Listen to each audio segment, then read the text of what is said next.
Hello and welcome once again to this Red Gaming Tech video. Myself, Marta, where as always I'm here with the latest news from the tech world in the last 24 or so hours. We've got an absolute ton of Intel news for you today. Apparently the universe wanted to balance out the absolute metric ton we've had of AMD news, so we're going to start things out with AMD's Create event at Siggraph. So let's get cracking as we have quite a bit to go through today, the first of which was Intel's Rendering Framework Roadmap. And as the name of the event very much implies, this was very focused on creators. And we see a bunch of updates to some very useful technologies and a very interesting new law which they've introduced. But I'll go through the updates first, as we see Intel Embry 3.6 kernel, Open Image Denoise 1.0 both being available now, and we will see OSP Ray 2.0 open source ray tracing next quarter, alongside the release of One API, which of course is something rather, should I say, that Intel have been talking about for quite some time. So for those of you wondering, okay, what are these technologies that I'm mentioning, like you're supposed to know what they mean, Embry 3.6 is the latest update to high-performance ray tracing kernels. Denoise is a tech that uses AI/deep learning to deliver quality images to speed up the rendering time of ray tracing applications. As I've already said, OSP Ray 2.0 is an open-source ray tracing engine, and this is also going to incorporate Open Image Denoise. We'll also see Intel Open Volume Kernel Library for volumetric rendering, and again, the One API, which is coming out in Q4. For those of you wondering, OSP Ray's 2.0's first iteration is going to have things such as asynchronous rendering. However, they are aiming for the final iteration to include things such as full path trace volumetric lighting. So pretty interesting stuff, but obviously not really intended for you or I other than to use and of course enjoy. But the most interesting thing that we discussed is something called Raja's Law. Now, we all know what Moore's Law is, and obviously there's been a bit of a debate as of late as to whether or not it's actually dead. Jim Keller rather famously has said, no, it isn't, as there was quite a few people who believed that it was dead or at least dying. Now, Raja's Law is not intended to replace Moore's Law. I just want to make that super clear. But it is kind of in the spirit of it, or at least running along tandem with it, I believe, anyway. So Raja's Law is a statement by, unsurprisingly, Raja Koduri that we will see major macro architecture type changes roughly every 20 or so years. And as we see with other laws, the exact time frame does shrink as we go further down the timeline and technology advancement speeds up. So they have, of course, used some examples to illustrate the point they're trying to deliver here. And the first was a single-core CPU, which of course moved on to multi-core, and then of course now we're moving on to sort of chiplet design and that sort of thing. But according to Intel's law here, we are currently in the GPU era and are moving into the discrete AI era. So again, this is basically saying that we're going to be seeing new major macro architecture changes every 20 or so years. So we're going to have to wait and see how accurate this is. Unfortunately, there's no way to tell the future that I know of. You know, if you're watching this from your time machine, then, you know, feel free to come in the comments and let me know. But still, very, very interesting. However, today we saw the launch of their very first 10th gen core processors. And I know we've been talking a lot about Intel's processors lately and how they have so many lakes. We've got Ice Lake, Comet Lake, Tiger Lake, Lakefield even. These are Ice Lake, just to be super clear.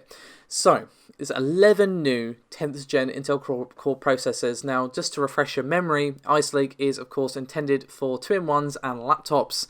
So, we do have a bit of a statement here to start things off from Chris Walker, the Corporate Vice President and General Manager of Mobility Client Platforms, and he said, quote, "These 10th gen Intel core processors shift the paradigm for what it means to deliver leadership in mobile PC platforms with broad-scale AI for the first time on PCs, an all-new graphics architecture, best-in-class Wi-Fi and Thunderbolt 3, all integrated into the SoC thanks to Intel's 10nm processor technology and architecture design. We're opening the door to an entirely new range of experiences and innovations for the laptop."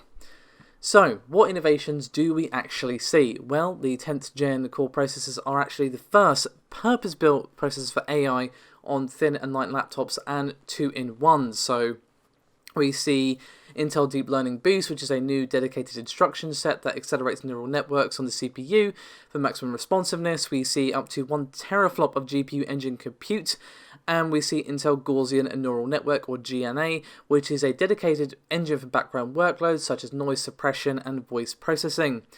Now we also see that these are the first GPUs from Intel to support VISA's Adaptive Sync Display standard, and we also see that these are the first integrated GPU to incorporate variable rate shading, because they are based on the Gen 11 graphics architecture. Now, as I've said, we do have the full product lineup, so you will be seeing some images on the screen, but I'm going to go through them anyway. We see the Intel 1068G7, which has 4 cores, 8 threads. That is the case across the top 5 CPUs. We see a base frequency of 2.3 and a max all-core turbo 3.6. However, on a single core, we do see 4.1. For the one below that, the 1065G7, we see 1.3 GHz base with 3.5 GHz boost, or 3.9 on a single core. And then for the 1035G7, we see 1.2 as the base, and then 3.3 as the all-core turbo, and then 3.7 as the single core. And then for the 1035G4, we see 1.1 base, 3.3 all-cores, and then 3.7 on single core. And then for the i5 1035G1, which is our last 4-core 8-thread processor, we see a base frequency of 1 GHz, and then 3.3 across all cores, and 3.6 on the single core. The i3 1005G1 is a 2 cores, 4 threads CPU, and we see 1.2 GHz base for a 3 GHz all-core boost, and same again on single core. And we see the 1030G7, which has a 0.8 base for a 3.2 GHz boost, or 3.5 across single core. And then we see pretty much the same story across the other processors at the lower end here. So while these are obviously focused on mobile, we still finally see Intel's first 10th gen core processors. Now I know we're all very much looking forward to what else they've got in store, but this is looking very, very impressive indeed, especially at the top end. There's already a couple of previews out. If you wish to do some Googling around, they are available. Now it's not the only Intel thing. We have yet more. We have a benchmark which is surfaced in GFX Bench. Now this is a Comet Lake based CPU. It is, or Comet Lake U to be precise. It is an Intel Core i3 10110U, so 10110U to be a little clearer. And again, this is a benchmark which has surfaced on GFX Bench. So before we get on to the actual results, the listing does actually confirm a couple of things. We will see a 2.1 GHz base clock, and we have seen claims floating around the internet that it will reach up to 4.1 on a single core and 3.7 on 2 cores, but of course we have no way of knowing that from this particular benchmark. That is just something that we have seen reported prior to this. Interestingly, we also see that it does support hyper-threading. Now, I'm not going to read out all of the results because, quite frankly, I'll be here till Christmas, but I'm just going to read out the top result from each section. You will find a link to the full GFX Bench listing in the description below this video. So for the Aztec Ruins normal tier, we see on screen 44.5 FPS, and then for low-level tests at tessellation, we see 184.9. And then special tests, we see render quality at 3693 Mbps/nr. But let's put that in a little bit of context, shall we? We see it scoring very impressively against the i5 8265U. It scores 86% and 38% more in the on-screen Manhattan 3.1 and T-Rex GFX 5 benchmarks, according to the GFX Bench database, which again you will find linked in the description below this video. So obviously you're not going to be using this for some hardcore gaming, but it is still looking like a significant boost in graphics performance over the UHD Graphics 620, and I'm really interested to see what else we can see from the Gen 11 series, which of course this will be based upon. So let's finish up, shall we, with a little touch of gaming news with the PS5. Now this one, you're going to have to stick with me, alright? Trust me on this one, guys. Because it's going to be a bit like, golly gosh, you don't say, because EA basically said that shocking everyone ever, like, you know, stop the presses. EA have confirmed that PS5 and Xbox Project Scarlet are in the works for 2020. You wouldn't have thought it, right? I mean, you wouldn't have thought that EA likes money, or, you know, producing games for the newest consoles or anything. Just, you know, I had to lie down on my fainting couch for a bit when I read that headline, guys. I'm not going to lie to you.